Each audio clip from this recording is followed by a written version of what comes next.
eh. Ganda ni Carla Bells, no? Ay, shoutout sa mga Jomcar, ah. Medyo sumama lang yung pakiramdam mo. Bakit? Girl's problem. Ah, girl problem? Ano yung regla? Ah, baka may regla nga si Carla. Girl problem, eh. Problem? Ah, oo. Gets na kita. Kaya pala kagabi hindi ka na lumabas. Grabe Ilong, ang tangos, no? Pa naman kita. Kala ko kung ano nangyari sa'yo. Yun pala, medyo masama yung kayong pakiramdam. Oo. Bakit? May smoke. Carla! Oh, gustong-gusto mo yung utong ni Papa Joms. Lupit mo, Carla. Pinitik yung utong ni Papa Joms. Ang cute ng Jomcar, eh, no? Yung gusto ko sa Jomcar, eh. Yung mga kurot-kurot ni Carla dito yung maganda, eh. Isa pa. Ano nangyari sa'yo? Yun pala, medyo masama yung kayong pakiramdam. Bakit? May smoke.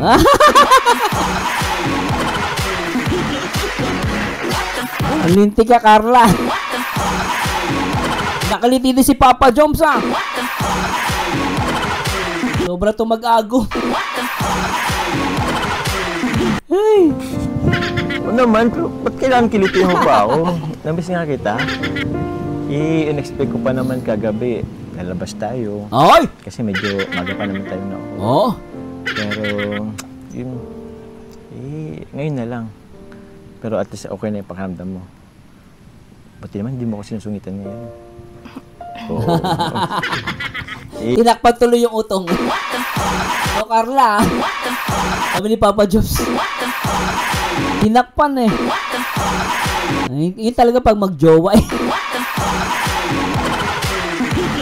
Yan o, syempre guys, syempre mag-jowa, ano eh. Mag-agum pala, sorry. Mag-agum. Syempre pa mag-agum na, wala nang hiya-hiya. Doon na ang kurot. Ang kita, no? Hello, Jing Yuson. Shoutout po sa lahat ng mga ano, ha? Ay, Ma'am Langga Jing, thank you so much po, ha? Tuloy natin ito, guys. Hindi mo ako sinusungitan ngayon. Oo. Every time kasi na meron kang ganyan, eh, medyo, naman na. Masungit? Ka ng konti. Oo. Pero hindi naman ngayon, bakit? Parang naano ko dyan sa kamay mong yan, ha? Ano ko pilitin kasi? Ganda dito. Tsaka, hindi talaga nakakasawang magpunta dito sa bahay. Oy! Kahit na ilang ulit, diba? Kasi, diba, pangalawa natin dito. Una, kasama natin sila Ian.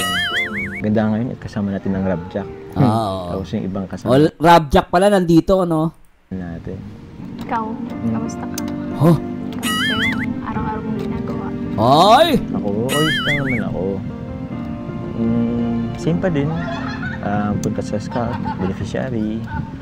Sipag ni Papa Joms, ah. Matapos yung ano ko, pabahay. Wow, may pabahay na naman si Papa Joms. Hello, Kissing Jocelyn. Shoutout po. At kay Mahuyat Duarte, ma'am. Hello, ma'am. Shoutout, Mars. Masaya ako pag napanood ko Love Team at Tandem. Lalo na akong masaya ako pag ikaw ang reactor. Lalo na pag nahuhulog ka sa bangko. Saya pati ako naiyak sa pagtawa. Grabe ka, mama. Gusto mo nahulog ako sa bangko, ah. Sama ko ulit, ha? Ribbon cutting. Walang pasok. Pag walang... Grabe, linis na mukha mo. Ang linis na mukha ni Carla. Ano kayang ginagamit na sabon ni Carla? Ang linis ng mukha, eh, no? Ang puti, eh, no? Ang ganda ng ilong ni Carla, lintik, oh.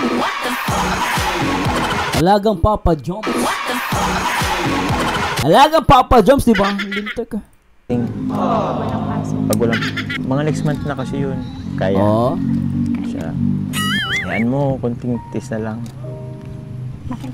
Wala. Okay lang yan. Focus ka mo sa pag-aaral. Ah. Konting panahon naman lang yan. Ano yung konting panahon? Ano yan? Ano na? Official na? Konting panahon na lang daw. Ano kaya yan? O kaya proposal, no? Yan pa ba? 3, 4 na taon? Oo. Kapit na yan.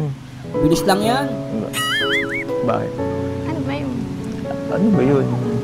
Ano bang inisip mo? Ano bang inisip mo? After 4 years, ano bang inisip mo? Ito, Carla, matanong ko lang din naman. Hoy! Ano yan, Papa Joms? Nakabahan ako sa tanong-tanong mo na yan, ah.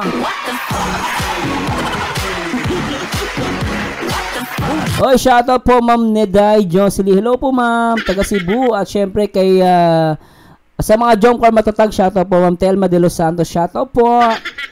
Ano daw? Bong. Sige po, gagawan po natin, Boss Bong. Gagawan ko po yan. Huwag kayo mag-alala. Gawan po natin. Pwede na bang i-react yan, sir? O try po natin mamaya pag may time pa tayo. Try po natin i-react. Ito yung huwag mo naman sanang masamain. Tatagal na kasi itong parang napasok lagi sa isipan ko. Na ano?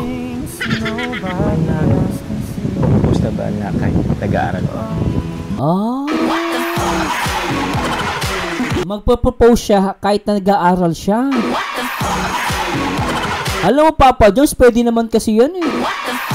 Nung araw, alam mo, Papa Jones, nung araw, nung panahon ng lola't lola ko, syempre, ang advice ng mga matatanda noon, dapat tapusin mo muna pag-aaral mo.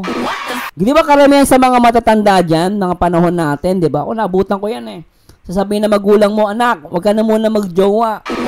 Tapusin mo muna pag-aaral mo. Eh, ang problema, pag sinunod mo yung guys, kunwari may mahal ka, tapos hindi mo talaga tinuloy yung pag-iibigan nyo. Ang problema dyan, nakapagtapos ka nga na pag-aaral, ang problema naman, mawawala na yung feelings niya sa'yo. Baka maghanap ng iba. Leron sinta, buko ng papaya.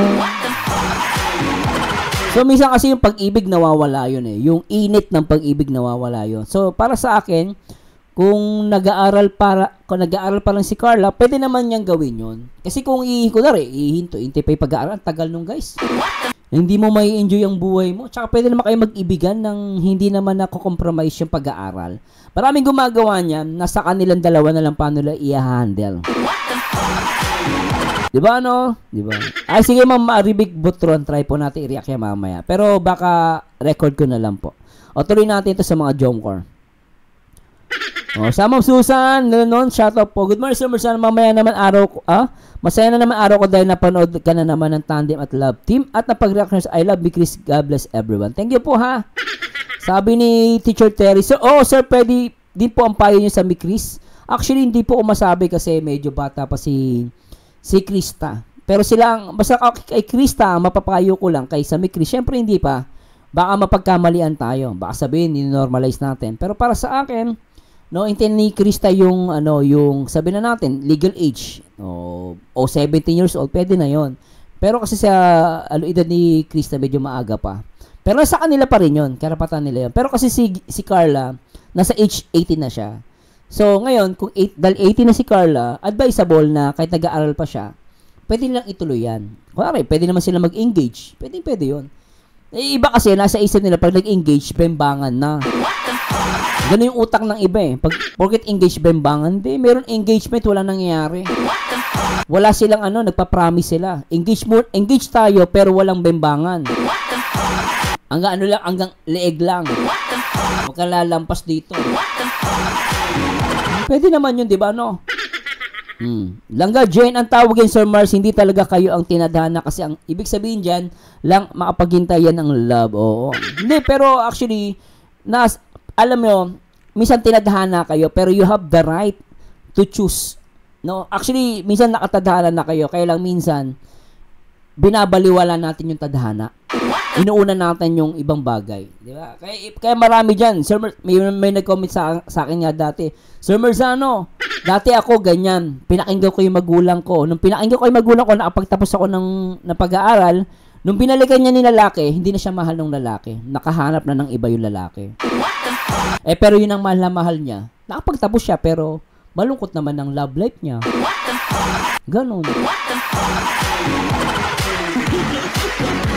Mag-20 na daw si Carla. So, si Carla kasi pwede na. So, legality, kung nari may pupuna sa akin, hindi na ako pwede mapuna kasi si Carla, nasa legal age na. Kaya kung mag-shota man yan, or kunwari, engage sila, habang nag-aaral si Carla, pwede po. Wala silang nilalabag na batas. Wala silang nilalabag na batas at wala silang tinatapakan na ibang tao.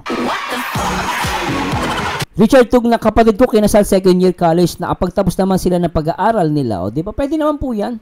Oo. Ako nga, nag-college ako. Asawa ko, college din. Ano kami, magka-relasyon kami. Pero syempre, hanggang liig lang. Mga after na malapit na makapagtapos, hanggang tiyan na. Tapos na, pag-asawa kami, syempre, ano na, mula ulo hanggang paa, pwede na.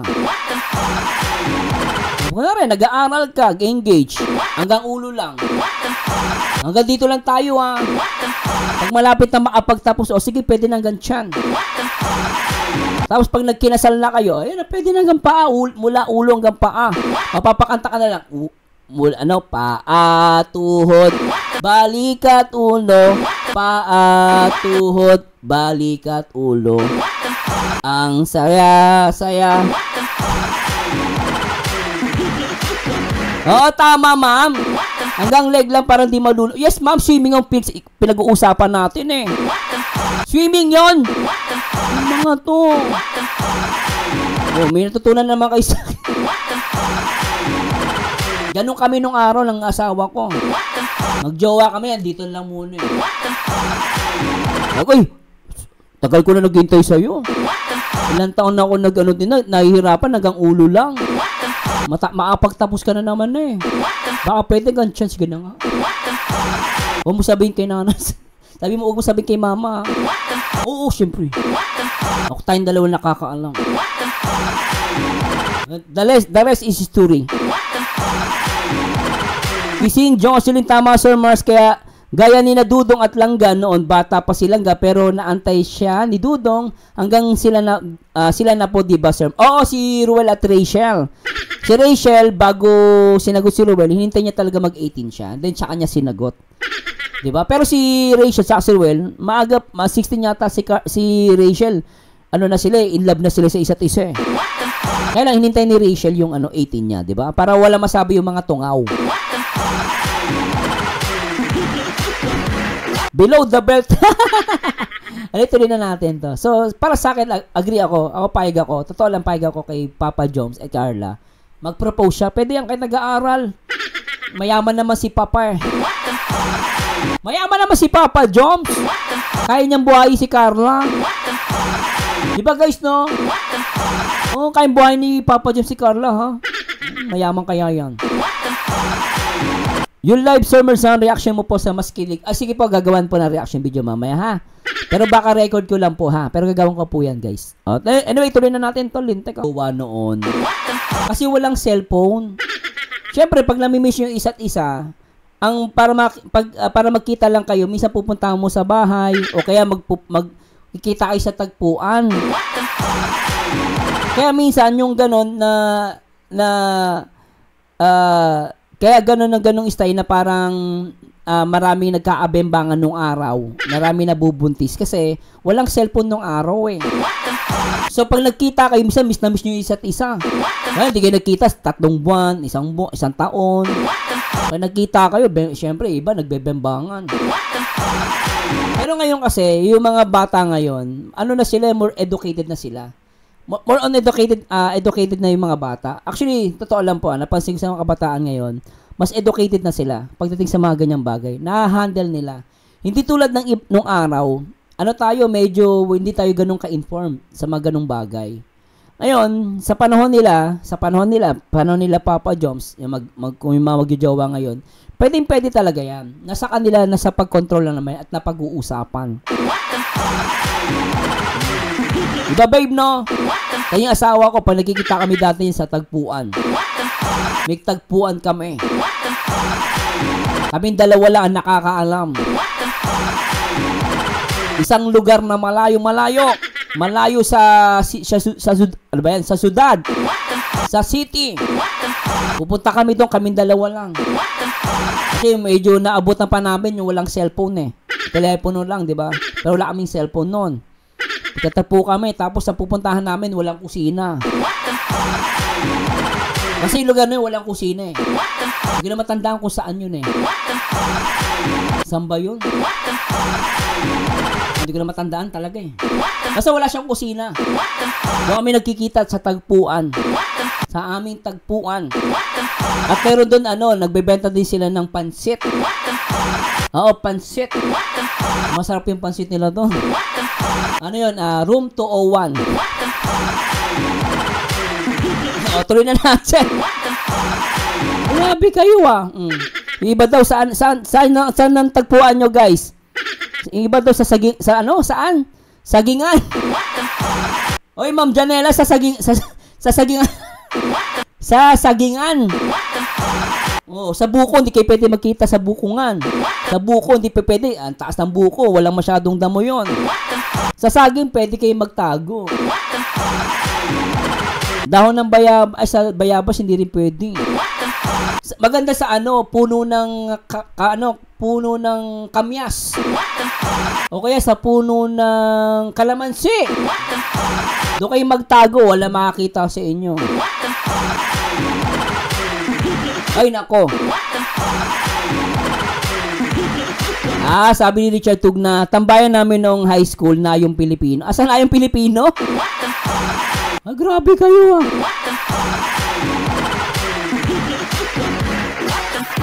Ma'am Beth, may aakit ng pader sisisit sa bintana.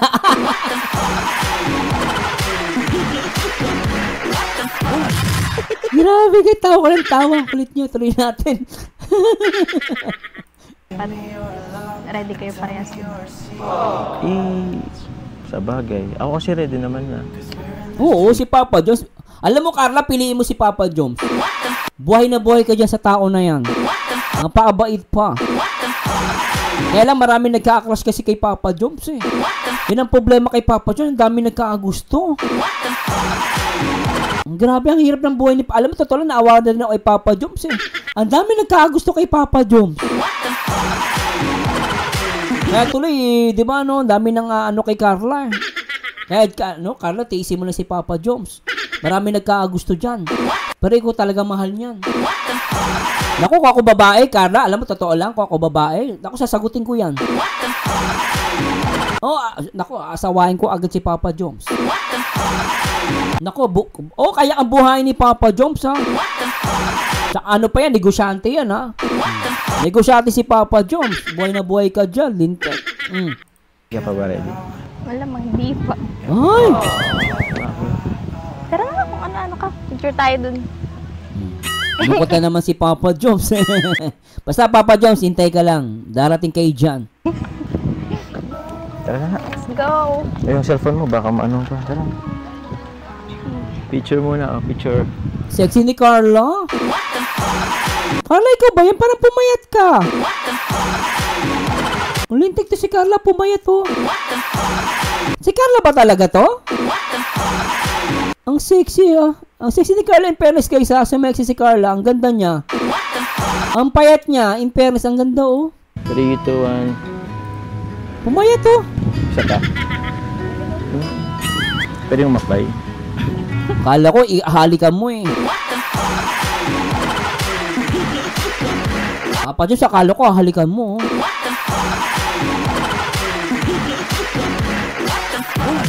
Halikan mo na kaya, Papa Jones. Para mawalan ng gana yung mga naghahabol sa'yo. Para malaman nila talagang ano ka na. Kiss mo na si Carla, Papa Jones. Para mamatay sa inggit yung mga basher mo. Ganda ni Carla guys, in fairness. Pumayat siya. Napansin ko pumayat. Alagang Papa Jones, sabi ni JV, no? Alagang Papa Jones. Ang tuloy natin. Akbay lang naman. Pwede. Hindi mo kita. Sarap. Ay, sana all. Lintik talaga.